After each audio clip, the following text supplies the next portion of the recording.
Hey guys, and welcome to another under 5 minute reviews. And today we're doing the Godzilla Unnatural Disasters. So I've been waiting for this book for quite a while. Had it pre-ordered, and it finally came in yesterday, I think it was. But yeah, really looking forward to this. And I have to say, it doesn't disappoint. So let's get down to quick review without opening it up, getting into spoilers. It consists of 3 different books, varying qualities. The second and the third books are better. The first book was okay, had some good, some not so good. The art overall does vary. It can go from, well, art. The art is always, down to personal preference. But in my opinion, it goes from okay, sometimes for me personally not great, to awesome. But if you're a Godzilla fan, you're gonna want this. I mean, if you're a kaiju fan, you're gonna want this. Story-wise, it's really good. The Godzilla in Hell, basically, that's the middle book, second book in this. There is basically no humans, no chit-chat. It's all Zilla, and it's great. It's magnificent, even. And then the final book, which is the Godzilla Free Time, is magnificent. It truly is. The stories there are lovely. So overall, should you get this? Yeah. If you're a Godzilla fan, you definitely should get this. If you're just a normal comics fan, I don't know how much you're going to love this. Because it's not one big story, it's more like a collection of stories. Even though it is 3 books, some of those books, apart from the middle one, they're still kind of more like a collection of stories than they are anything else, in all honesty. So, if you're a Godzilla fan, definitely. If you're not and you're just looking for a comic to read, I'm not sure how much this is gonna tickle your fancy. But yeah, so let's get down to a little bit more spoilerific kind of review. This very first story is basically about Destroyer. And it's great.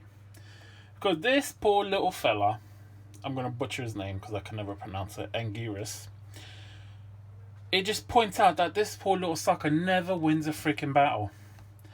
And I kind of felt sorry for him, to be honest. And I'm not going to lie, I was rooting for him by the end. I wanted him to win.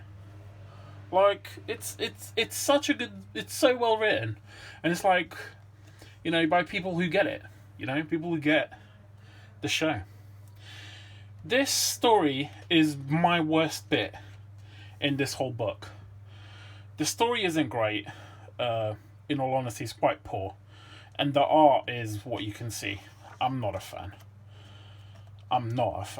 Like, it's terrible, to be honest.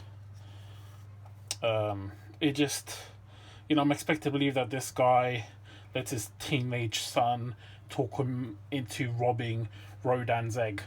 Like, whatever. Not a great one.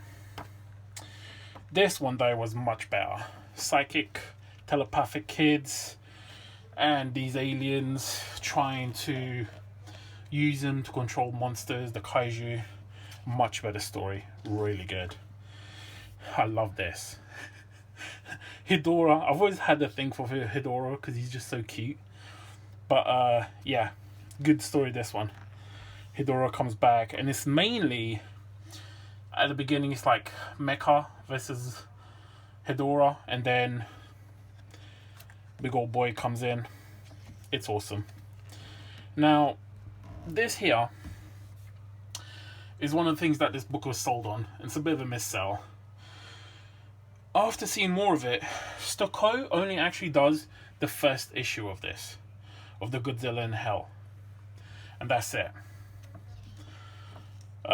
You can always tell when it's his art. He's got this thing with these reds. Like, it's just magnificent. It's amazing. But yeah, the variation in the Godzilla in Hell, it's a lot of different art, and I really enjoyed it. But one of the reasons I enjoyed it is because it's really just Godzilla fighting stuff. It's really amazing. Really good book. And then after Godzilla in Hell, the stories are they're all really good. All of them. There is one in particular that I want to point out that I thoroughly enjoyed. This one's amazing. I love the way they do the art on this one. See what I mean? It's just beautiful. But the one in particular that I wanted to point out is this one. It's about the fall of the old gods, the Greek pantheon. And such a good read. Like, it really was. Like, and oh god, yeah, this one's in England. Like, honestly, guys, get this book. Like I said, that second story is a travesty. It's a disaster. But the rest of the book more than makes up for it. And there are so many good single shots in here. Just amazing stories. I've run a bit long on this one.